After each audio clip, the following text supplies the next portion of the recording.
दोस्तों same subject, same background, same camera setting, same ही light, लेकिन लाइट की 3 अलग अलग पोजीशन से कैसे आप सिंगल सब्जेक्ट का पोर्ट्रेट अलग अलग तरीके से कैप्चर कर सकते हैं। आज की इस वीडियो में मैं आपके सामने 3 ऐसे लाइटिंग सेटअप्स दिखाऊंगा जो कि बहुत पुराने टाइम से चलते आ रहे हैं। अगर ये आपको बेसिक सेटअप आ गया तो इसके बाद आप खुद के एक्सपेरिमेंट्स करके इस बेसिक सेटअप के ओवर द टॉप कुछ अपना क्रिएटिव लेकर आ सकते हैं।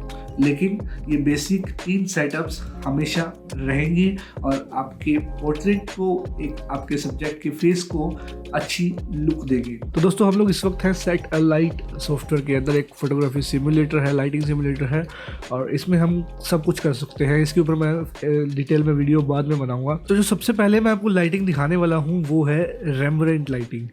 अब रेम्ब्रांड एक पेंटर थे, आप इनको पढ़ सकते हैं जाके विकिपीडिया के ऊपर। और ये यूजुअली अपनी पेंटिंग्स के अंदर जो लाइट्स का इस्तेमाल करते थे उसको रेम्ब्रांड लाइटिंग का नाम दे दिया गया और फोटोग्राफी में भी बाद में वो यूज़ होने लग गई। अब ज़्यादातर पेंटिंग्स देखोगे आप जो इनकी, इनमें हमेशा एक तरफ से लाइट रहती है और दूसरी तरफ यूजुअली डार्कर साइड रहती है। हर पेंटिंग में आपको सेम पैटर्न देखने को मिल जाएगा। तो इस लाइट को किस तरह से सेटअप किया जाए आइए देखते हैं। तो सबसे पहले यहाँ पर मेरे पास एक 250 वोट का देखता हूँ। पहले मैं 250 वोट 500 वोट की मेरे पास स्ट्रोब लाइट है, इसको चालू कर लेते हैं। तो अभी जो मेरे पास यहाँ पे डिफ्यूज़र लगा हुआ है इसके ऊपर, ये है एक ब्यूटी डिश और इसको हम यहाँ पे चेंज कर लेंगे ब्यूटी डिश से एक नॉर्मल सॉफ्ट बॉक्स के अंदर।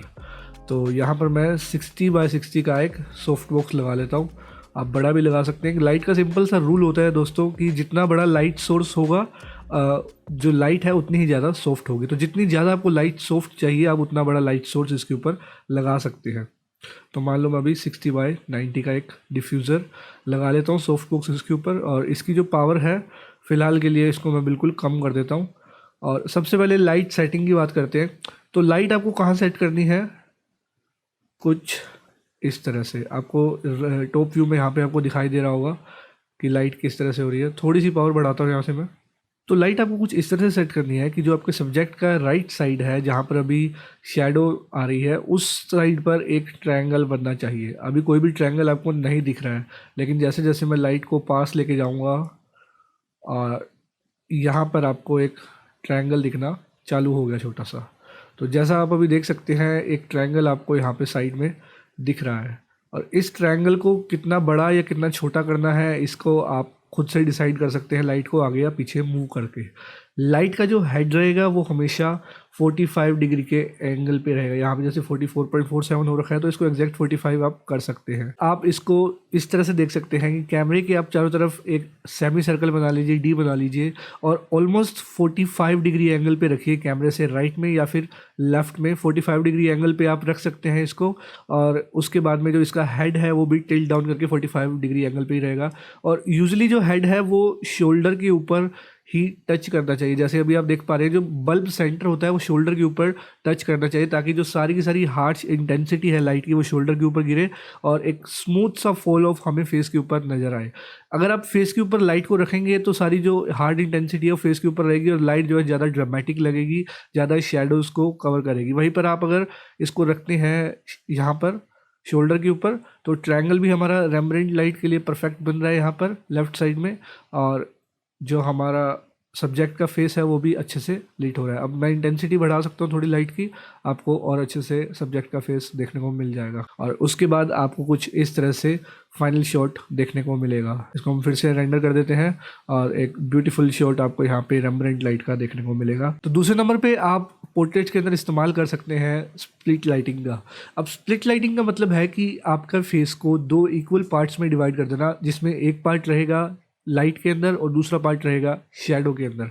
तो चलिए देखते हैं वो कैसे करते हैं। अब इसके लिए डिफ्यूज़र आप चाहे तो सॉफ्ट बॉक्स यूज़ कर सकते हैं और या फिर एक स्ट्रिप बॉक्स आता है उसका इस्तेमाल कर सकते हैं। तो हम लोग यहाँ पे सॉफ्ट बॉक्स का ही इस्तेमाल करेंगे और जैसा मैंने आपको बताया कि सब्जेक्ट के राइट या लेफ्ट कहीं भी आप इसका इस्तेमाल कर सकते हैं।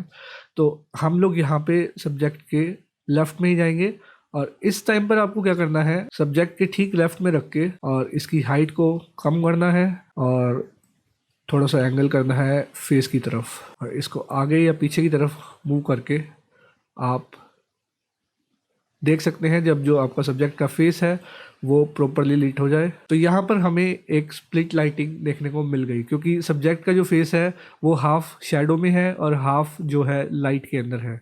तो इस टाइप की लाइटिंग को हम स्प्लिट लाइटिंग बोलते हैं। अब यूजुअली इस टाइप की लाइटिंग को मेल मॉडल्स के ऊपर ज़्यादा इस्तेमाल किया जाता है, लेकिन फोटोग्राफी क्रिएटिव फील्ड है तो ऐसा कोई लिमिटेशन नहीं है कि आप सिर्फ मेल्स पर ही यूज़ करेंगे, आप फीमेल्स पर भी यूज़ कर सकते हैं।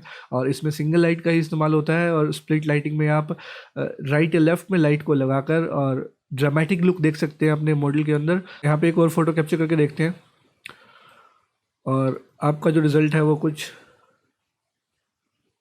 इस तरह का दिखाई दे रहा है। हमारा हाफ जो फेस है वो शैडो के अंदर है और हाफ जो फेस है हमारा लाइट के अंदर है। तीसरी लाइट पे चलते हैं और तीसरी जो लाइट है हमारी वो है बटरफ्लाई लाइट।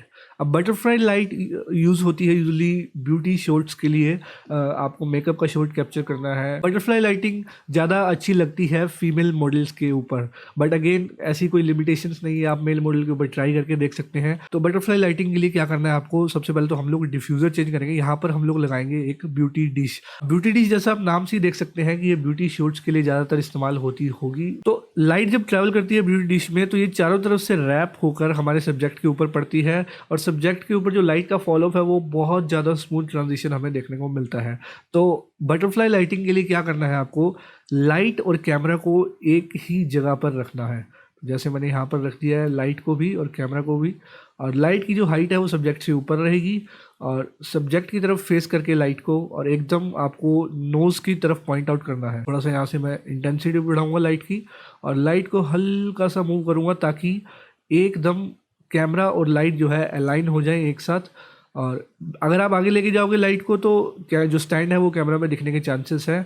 और बूम आर्म है अगर आपके पास में तो आप बूम आर्म लगा सकते हैं और बिल्कुल सब्जेक्ट के ऊपर रख सकते हैं। यहाँ पर बिल्कुल ये ठीक लगती है। तो कुछ इस तरह की लाइटिंग को हम बटरफ्लाई लाइटिंग बोलते हैं, क्योंकि यहाँ पर क्या होता है हमारी जो सब्जेक्ट के नोज़ के नीचे है, यहाँ पर आप जैसे देख पा रहे हैं इस तरह की शेप को बटरफ्लाई शेप कहा जाता है। तो इससे जो चीक बोन्स है ये बहुत ही ज़्यादा आसानी से इसमें आपको दिख जाते हैं। और जो हमारा मेकअप है यहाँ पर यूजुअली चीक्स के ऊपर होता है और आइज़ के पास में होता है, तो वो बहुत ज़्यादा निखर कर आता है। और इस तरह की लाइटिंग से जो हमारी सब्जेक्ट की जो लाइन है वो भी काफ़ी ज़्यादा अच्छे से दिखती है और सब्जेक्ट हमारा जो है पतला दिखता है यूजुअली। कुछ इस तरह से आप ब्यूटी डिश को लगाकर और अपने सब्जेक्ट के ऊपर बटरफ्लाई लाइटिंग का इस्तेमाल करके ब्यूटी शॉट्स को कैप्चर कर सकते हैं। ज़्यादातर फैशन शॉट्स फीमेल मॉडल्स के जितने भी होते हैं उसमें यूजुअली ब्यूटी डिश लगाकर बटरफ्लाई लाइटिंग का ही इस्तेमाल होता है। तो ये थी हमारी बटरफ्लाई लाइटिंग। अब आप यहाँ पे जो लाइन के ऊपर ध्यान देना। उसके बाद ये थी हमारी स्प्लिट लाइटिंग और यहाँ पर थी हमारी रेम्ब्रेंट लाइटिंग। दोस्तों इस वीडियो में यहीं तक था। आई होप कि आपको 3 लाइटिंग सेटअप समझने में आसानी रही होगी। मैं कोशिश करूंगा कि इस 3D सिमुलेटर के ऊपर और भी ज़्यादा लाइटिंग के आपको एक्सपेरिमेंट्स करके दिखाऊं, ताकि आप इन डायग्राम्स को देखकर आने वाले शूट्स के लिए प्रिपेयर कर लें और इनमें से कुछ उठाकर अपने शूट्स में लाइटिंग सेटअप लगाकर और अपने शूट्स को अच्छा बना दें। आप नीचे मुझे कमेंट्स में अपने डाउट्स पूछ सकते हैं। आप पूछ सकते हैं कि आपको और आने वाली वीडियोस के अंदर क्या सीखना है। आज की इस वीडियो के लिए इतना ही। मेरा नाम है निष्काम भाटिया। मैं मिलता हूँ आपसे अगली वीडियो में। तब तक के लिए नमस्कार।